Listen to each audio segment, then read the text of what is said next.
Salut tout le monde et bienvenue sur JeuLab. Alors bienvenue sur cette troisième séance de la réalisation d'un système de notification avec Laravel. Alors bref parenthèse, si c'est pour la première fois que tu accèdes à la vidéo, je t'inviterai quand même à t'abonner ainsi qu'à activer la cloche de notification pour ne plus rater aucune de mes nouvelles vidéos. Alors on peut commencer. Au cours de la deuxième séance, nous avons implémenté tout le système d'authentification de Laravel, à savoir la partie connexion et la partie inscription. Donc l'utilisateur peut aujourd'hui à partir de cette deuxième séance qu'on a eu à faire, pouvoir s'inscrire et pouvoir se connecter. Donc par exemple, on avait déjà créé au niveau de notre base de données, on avait déjà créé, si je viens au niveau de la base de données, je viens au niveau de la table user, je recharge. Donc on avait déjà créé deux utilisateurs, à savoir l'utilisateur qui a l'email mail@mail.com. Alors je vais me connecter en tant que cet utilisateur. Je vais au niveau de la partie login, je mets cet identifiant et je me connecte. Ok, je mets là, je me connecte. Donc une fois connecté, on a fini maintenant avec la partie design, c'est-à-dire pouvoir afficher d'une partie la liste des utilisateurs et de l'autre partie la liste des demandes d'amis. Donc le design est assez fait. Maintenant nous allons passer à l'implémentation de cette fonctionnalité là. Donc au cours de cette troisième séance, nous allons parler du package Friendship. Nous allons installer le package Friendship et nous allons parler des différentes fonctions autour de la fonction Friendship, de ce package là. Donc le package d'abord Friendship, si je me rends au niveau d'un lien quand même intéressant, on dit que c'est un package qui permet d'implémenter tout un système de gestion d'amis. On a la possibilité de pouvoir implémenter un système d'ajout exactement comme sur les réseaux sociaux, comme sur Facebook pour être plus précis. Donc la possibilité d'ajouter un ami, de voir la liste des demandes d'amis, d'accepter un ami, de refuser un ami, de pouvoir créer un groupe. C'est un package quand même assez complet, mais qui actuellement est toujours à la version 5. Si je viens par exemple au niveau de la documentation de Friendship, de cette bibliothèque là, vous voyez qu'il a été conçu essentiellement pour la version 5. Donc il n'y a pas encore une amélioration de ce package pour l'adapter à la version 7 qu'on utilise actuellement. Comme je l'ai dit au niveau de la deuxième séance, cela ne nous dérange pas, on va l'implémenter. Donc comment l'installer? La première chose pour pouvoir l'installer, c'est d'aller au niveau de notre projet Laravel et de taper la commande composer require au test Laravel Friendship. Si je mets au niveau de mon projet, vous voyez, j'ai tapé cette commande là, composer require au test Laravel Friendship. Cette commande, une fois tapée, nous installe toutes les librairies, les components du package. Les composants du package sont déjà installés. Une fois que cela est fait, la deuxième étape consiste déjà, si vous utilisez une version 5.5, une version inférieure à la version 5.5 de Laravel, vous serez obligé d'aller au niveau de votre fichier app.php et d'ajouter cette partie-là. Dans notre cas, nous on utilise la version 7 de Laravel. Il suffit seulement de faire PHP artisan vendeur public, publish provider, et de copier cette commande et d'aller au niveau de notre projet. Et je vais vous le montrer où je l'ai fait. Je l'ai fait ici, PHP artisan vendeur public provider. Donc cette commande en réalité va publier ce bout de code, ce bout de lien au niveau de notre vendeur. C'est ce qu'il fait. Donc après cela maintenant, maintenant on peut passer à l'implémentation, c'est-à-dire à la migration de notre table. Parce que lorsque vous concevez, c'est-à-dire vous installez la bibliothèque Friendship, il vous crée en réalité des migrations que vous devez exécuter. Alors quelles sont ces migrations là? Je viens au niveau de mon projet, donc là j'ai plus besoin du terminal pour le moment. Je viens au niveau du dossier database. Donc le dossier database, je ferme pour voir un peu plus clair. Donc je viens au niveau du database, je viens au niveau des migrations et vous voyez ici l'ajout des migrations. Donc essentiellement Laravel Friendship ajoute deux migrations. La première migration, c'est la migration Friendship. Alors la migration Friendship, c'est la table Friendship qui nous permet d'implémenter la partie ajout d'amis, système d'amis de manière générale. Donc ici ce qui nous intéresse essentiellement, c'est les attributs sender et recipient. Sender et recipient, comme vous l'avez vu ici, ce sont des morphes. Alors les morphes, ça veut dire quoi? Ça veut dire que lorsqu'on va migrer au niveau de notre base de données, il va nous créer deux attributs à travers ici, qui sera le send, le sender ici par exemple, le sender ID et le sender type. Pareil pour la partie récipient ici, il va nous créer deux attributs, le recipient type, le recipient ID et le recipient, le recipient type. Parfait. Donc en réalité, ces deux attributs qui va nous générer nous permettent de pouvoir implémenter le système d'ajout d'amis. Si je me revends au niveau de la documentation, je prends la première fonction, befriend. Cette petite fonctionnalité permet à l'utilisateur qui est actuellement connecté, par exemple, de pouvoir envoyer une demande à un autre utilisateur. Donc ici, le $user tout court, si je me rends au niveau de mon projet, le $user, c'est-à-dire l'utilisateur qui est actuellement connecté, sera représenté par cet attribut-là. Et l'utilisateur à qui on envoie la demande d'amis sera représenté par cet attribut-ci. Donc, parfait. Donc, ça, c'est la première table qui sera générée. La deuxième table, c'est la table qui nous permet de pouvoir implémenter tout ce qui a rapport au groupe d'amis. C'est-à-dire la possibilité de pouvoir ajouter un groupe d'amis, de pouvoir supprimer des utilisateurs d'un groupe d'amis. Cette commande-là, cette migration comporte plusieurs attributs, comme vous le voyez là, à savoir plusieurs morphes. Donc, comme ce que je vous l'ai dit, ici, il va implémenter la partie friend ID et la partie friend type. Parfait. Donc ici, tout ce qui a rapport au système d'amis sera fait une fois que cette table-là sera migrée. Alors, passons maintenant à la migration de notre table. Je viens au niveau du terminal, et je lance la commande ici. Je vais d'abord fermer tout ce qui est là. Je lance la commande php artisan migrate. Je valide cette commande. Et comme vous le voyez là, il nous crée la migration friendship et la partie friendship group. Alors, je me revois maintenant au niveau de mon SQL Pro, qui est de ma base de données. Je relance et vous voyez, il a créé les deux tables, à savoir friendship ici. Comme je vous l'ai dit, send type, sender ID, recipient type, recipient ID. Et ici, au niveau de user friend group, il nous a créé, comme je vous l'ai dit, friendship ID, friend type et friend ID. Parfait. Maintenant, passons maintenant à l'explication des différentes fonctions qui sont à l'intérieur qu'on peut utiliser sur ce package là. La première fonction qu'on peut utiliser à l'intérieur de ce package grâce à ce package friendship est la fonction befriend. La fonction befriend, comme son nom l'indique, ça veut dire être ami. C'est-à-dire que l'utilisateur qui est actuellement connecté fait une demande. Je veux être ami avec l'utilisateur qui est ici. L'utilisateur qui est ici a la possibilité de pouvoir accepter. Donc, accept a friend request, accepter une demande d'amis. Deny a friend request, refuser une demande d'amis. Remove friend, c'est-à-dire supprimer l'ami, bloquer l'ami, débloquer l'ami, Check if model is friend with another model, c'est-à-dire vérifier si je suis ami avec un autre utilisateur. Check if model has pending friend request from another model, c'est-à-dire vérifier si j'ai des demandes d'amis en cours, qui sont en pause, donc le statut pending, en attente. Donc, check if model has already sent a friend request to another model, c'est-à-dire vérifier si j'avais déjà envoyé une demande d'amis à l'utilisateur récipient. Alors, trêve de bavardage, passons maintenant à l'implémentation de cela. Donc, si vous vous rappelez, au niveau de notre projet Laravel, on a déjà installé tout ce qui est ici, on a déjà configuré. Donc, on doit maintenant faire fonctionner ce qui est ici. Donc, ici, déjà, on va implémenter cette partie, c'est-à-dire afficher la liste des utilisateurs à part l'utilisateur qui est actuellement connecté. Ce qui est logique. Parce que lorsque je vais envoyer une demande d'amis, je ne peux pas envoyer une demande d'amis à moi-même. Donc, forcément, parmi la liste des utilisateurs qui seront ici, il ne doit pas avoir moi-même qui sera ici. Donc, comment le faire? Je me rends au niveau de mon projet. Donc, si vous vous rappelez bien, je ferme tout ce qui est ici. Je viens au niveau de la ressource, je viens au niveau de la vue. Si vous vous rappelez, toute la partie, tout ce design là, tout ce design là a été implémenté au niveau de notre fichier home.blade.php.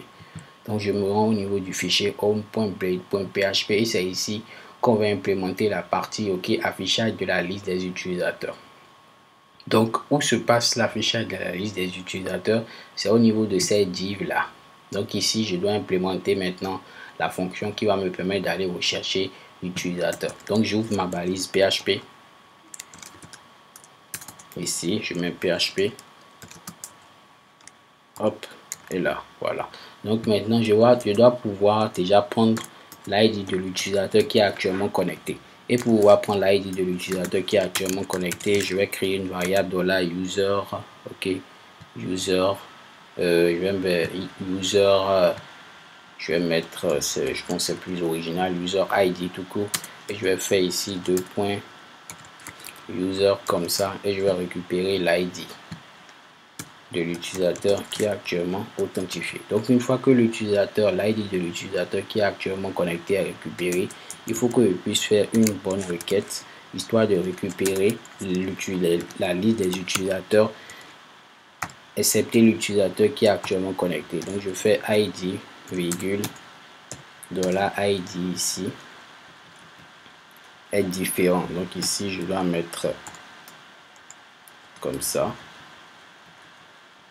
Je fais un point virgule, j'enlève celui-ci, parfait. Donc ici c'est $user ID que je dois mettre ici, et je fais ici un get pour récupérer la liste de tous ces utilisateurs là. Donc ici je vais nommer ça users avec caisse, parfait. Parfait. Donc ici, qu'est-ce que je fais? Comme je l'ai dit, je récupère l'idée de l'utilisateur qui est actuellement connecté. Je fais une requête pour savoir, ok, si, ok, pour récupérer la liste de tous les utilisateurs, mis à part l'utilisateur qui est actuellement connecté. Donc ici, il va m'envoyer un tableau comportant la liste des utilisateurs. Si je fais un die and dump ici,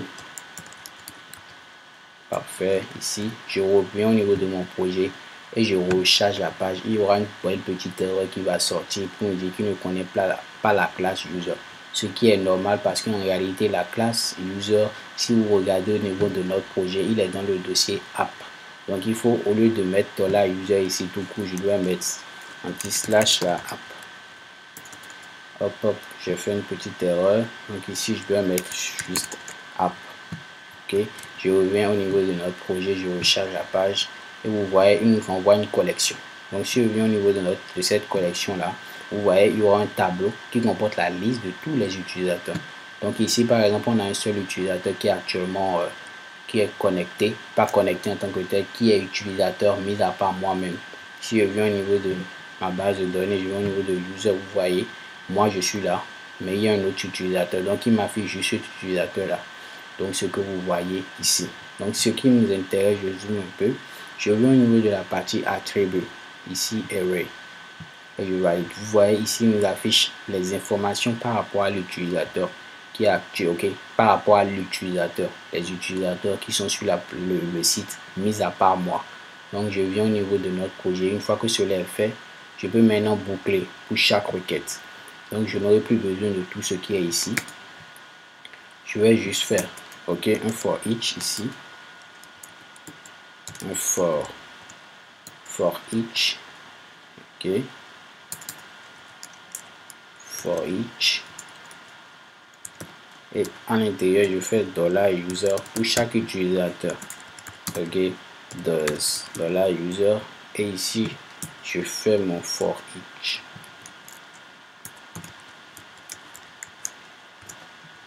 Parfait, maintenant j'ai la possibilité d'afficher le nom de l'utilisateur. Donc ici je fais juste un $user-name. Donc je repars au niveau de mon projet ici et je recharge la page. Donc là il nous affiche rien parce que là j'ai oublié d'enlever le die and dump. Ok, je remets le die and dump. Ok, je recharge maintenant notre page. Okay, comme vous le voyez directement, il inclut la liste des amis, il met le nom de l'ami ajouté comme ami. Ok, donc ici maintenant on va laisser cette fonctionnalité d'abord pour le moment. On va implémenter le bouton ajout d'amis. Ok, si je repars au niveau de la documentation ici, pour pouvoir ajouter une demande d'amis, il faut juste faire une requête. Ok, l'utilisateur qui veut envoyer la demande fait une demande et l'ID de l'utilisateur à qui on envoie la demande, je dois pouvoir récupérer cela. Donc, première chose à faire déjà, c'est de se rendre au niveau de notre route. Ok, je viens au niveau de nos routes. Je ferme tout ce qui est ici. Je viens au niveau du dossier route, le fichier web, et je vais créer maintenant ma route. Ok, comme vous le voyez, j'ai créé une route ici. Route get befriend. Ok, as befriend. Et j'utilise le contrôleur user controller et j'utilise la fonction befriend. ok. Donc ici je n'ai pas besoin du name ici, donc je vais enlever cette partie là. Donc bref parenthèse, déjà vous avez vu, il y a deux manières de faire. C'est-à-dire la première manière, je peux mettre has befriend, c'est-à-dire que je veux nommer tout de manière générale. Si je veux appeler cette route, je peux l'appeler directement avec ce nom là. Je peux le faire comme ça, comme je peux le faire comme ce qui a été fait ici en faisant un name home, ok. Bref parenthèse. Maintenant on va quand même pouvoir créer notre contrôleur, user controller. Donc comment le faire? C'est la commande php artisan migrate, php artisan plutôt make deux points, ok, contrôleur, et notre contrôleur c'est user controller, et je valide. Donc qu'est-ce qu'il nous dit? Il nous dit que le user controller existe déjà. Si je viens au niveau de ma fonction user controller, vous voyez cette fonction est déjà ce fichier est déjà là. Donc je vais user controller, ok, et maintenant je pourrais maintenant créer notre fonction. Donc si je repars toujours au niveau de fichier web, vous voyez il implémente la fonction befriend. Donc je viens au niveau de mon projet ici et je ferai maintenant public fonction befriend. Ok, cette fonction doit normalement prendre en paramètre l'id de l'utilisateur à qui je vais envoyer la demande. Donc je mets ça là. Si je repars au niveau de la documentation ici, vous voyez, il faut que je puisse récupérer l'id de l'utilisateur à qui je vais envoyer la demande.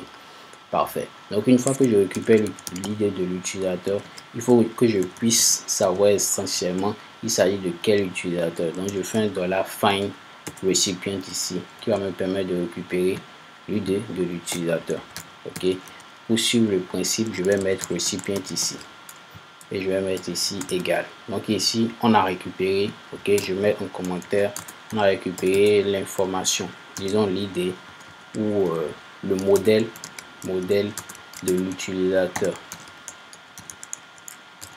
ok, à qui on veut envoyer la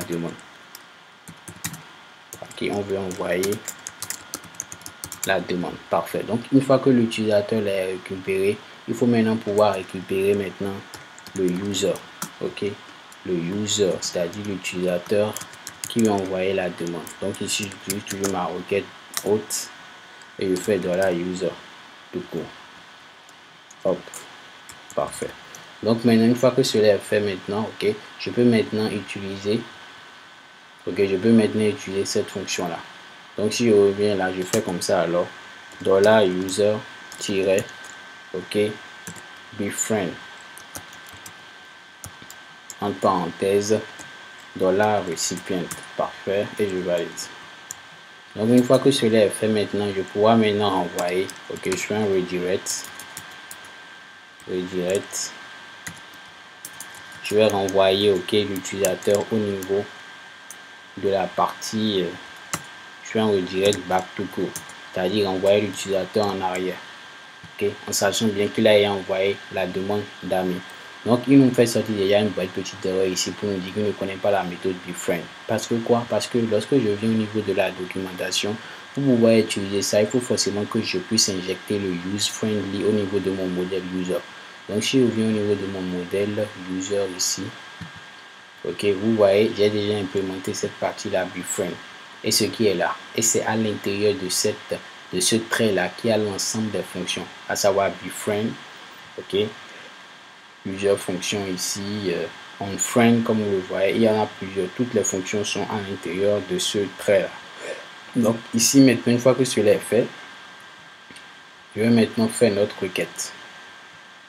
Donc je reviens au niveau de mon fichier web.php ici, je vais le chercher rapidement, je fais web.php, je lui dis que je m'attends normalement à recevoir l'ID de l'utilisateur à qui je vais envoyer la demande. Donc je fais ici ID recipient et je le mets ici. Hop, voilà. Donc voilà, parfait. Ok, maintenant une fois que cela est fait, je peux maintenant injecter tout ce qui est rapport à cela au niveau de notre fonction. Donc je viens au niveau de ma vue home controller homeblade.php ici. Donc au niveau de cette vue là, je vais pouvoir implémenter au niveau de notre fonction ajout d'amis notre système. Donc je fais ici, je fais route entre parenthèses et je vais mettre le nom de la route, c'est befriend comme on l'a dit, et l'attribut maintenant de l'utilisateur. Pour pouvoir récupérer l'attribut, je veux seulement que je fais $user ici et que je mets ID. Ok, parfait. Donc ici je fais route, le nom de la route, et je vais passer maintenant l'ID de l'utilisateur à qui je vais envoyer la demande. Donc une fois que cela est fait, on va tester rapidement cela. Je viens au niveau de notre fonction ici, je vais fermer tout cela parce que après cela commence par être beaucoup de fichiers. Je vais fermer tout ce qui est là. Parfait. Donc je viens au niveau de ça pour tester d'abord si on récupère bien cette fonction. Je fais un $id recipient ID. Donc quand je viens au niveau de notre fonction, si cela marche, si je clique sur ça, il doit m'afficher l'ID de l'utilisateur, celui qui est là. Donc je recharge d'abord pour qu'il prenne en compte ce qui est là et je fais ajouter comme ami. Et comme vous le voyez, il me met l'ID 2. Donc c'est l'utilisateur 2. Ok, c'est à l'utilisateur 2 qu'on veut envoyer une demande d'amis. Parfait. Donc une fois que cela est fait, je peux enlever tout ce qui est là. Ok, et je recharge ma page. Donc une fois que cela est rechargé, on attend pour voir le résultat. Donc qu'est-ce qu'il fait en réalité? Il envoie une demande d'amis à l'utilisateur 2. Donc là, il tourne. Donc, une fois qu'il enverra la demande d'amis, je repars au niveau de mon projet. Il me dit qu'il ne connaît pas, ok, il ne connaît pas le user. Ce qui est normal parce qu'en réalité, j'ai oublié de l'importer. Donc, les amis, n'oubliez pas d'importer la classe user comme moi. Je dois l'importer. Et parfait, tout est importé. Donc ici, user, parfait. Donc, tout est importé là. Donc, voilà, j'ai importé. Si je viens, je clique là-dessus, il pourra aller au niveau de notre user, ce qui est là. Parfait.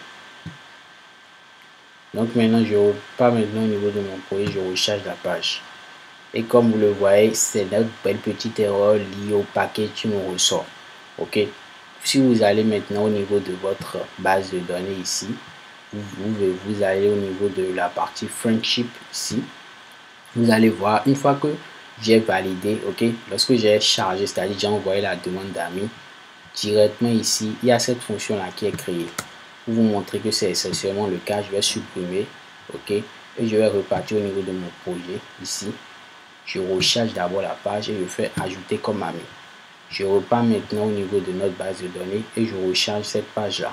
Et vous voyez qu'il nous crée en réalité, ok, la demande, c'est-à-dire l'utilisateur qui a envoyé la demande d'amis et l'ID de l'utilisateur à qui on a envoyé cette demande d'amis là. Ok, donc l'utilisateur qui a envoyé la demande d'amis, c'est l'utilisateur 3. Ok, l'utilisateur à qui on veut faire la demande d'amis, c'est l'utilisateur qui a l'ID 2. Ok, le statut 0 pour dire que ce truc n'a pas été consulté, c'est-à-dire que l'utilisateur n'a pas encore accepté la demande. Parfait. Donc, une fois que cela est fait, maintenant, je vais faire un redirect back. Donc, je recharge juste et vous voyez, il fait le redirect back, c'est-à-dire il revient au niveau de notre page. Ok, donc maintenant, pour pouvoir revenir de manière générale au niveau de notre page, je vous le montre directement ici, ok, à travers ce bout de code qui a été fait. Pour revenir complètement derrière au niveau de notre fonction, quand je finis de faire mon redirect back, j'ai juste oublié de faire un return. Donc ici, je dois faire juste un return ici. Voilà. Donc quand je fais mon return, je valide ici, je valide. Vous voyez, il me ramène maintenant au niveau de notre page. Et si vous allez au niveau de la table, ok, la demande est toujours là et le statut est toujours en attente.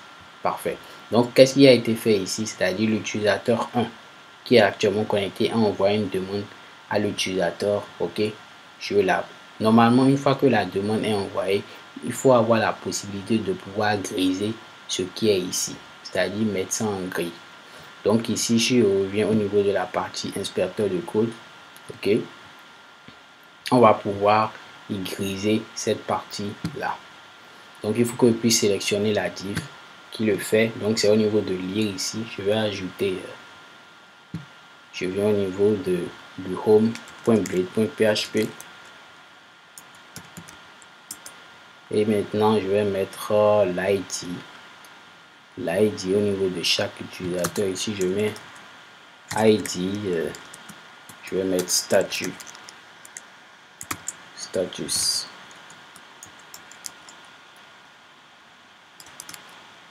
Donc une fois que cela est fait, je vais juste ajouter une partie CSS quelque part ici. Donc, je mets style et maintenant je vais pouvoir ajouter le background. Donc ici je mets status.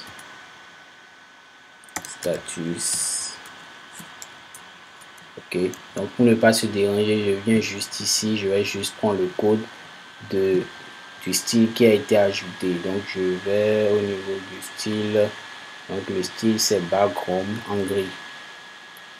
Donc ici je viens au niveau de notre projet, je le mets. Donc qu'est-ce que c'est fait ce code background color, c'est-à-dire qu'il met ok la div là en gris. Donc si je viens ici, je recharge notre page comme cela. Vous voyez, il a grisé cette partie. Mais nous, on ne veut pas qu'il grise cette partie pour tous les utilisateurs. On veut qu'il grise cette partie pour les utilisateurs, ok, à qui l'utilisateur qui est actuellement connecté a déjà envoyé la demande. Ok, comment le faire? Je me rends au niveau de la doc et je vous montre ici, ok, la fonction qui le fait. Donc, check if model has pending friend request from another model. Donc, il vérifie si la demande a été envoyée par l'utilisateur. Donc, il faut que je puisse récupérer l'utilisateur et pouvoir lui faire pour chaque utilisateur vérifier s'il est actuellement ok, s'il a envoyé la demande d'amis.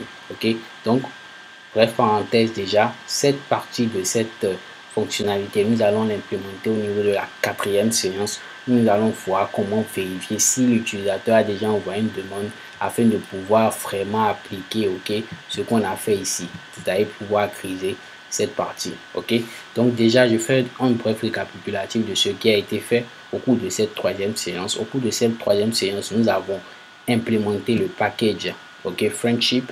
Nous avons ajouté cette petite bibliothèque à notre projet. Nous avons pu utiliser la fonction befriend pour pouvoir envoyer une demande d'amis à l'utilisateur. Ok, et nous avons clore cette séance maintenant avec l'implémentation de la partie CSS, histoire de griser ok maintenant cette partie une fois que la demande a été envoyée.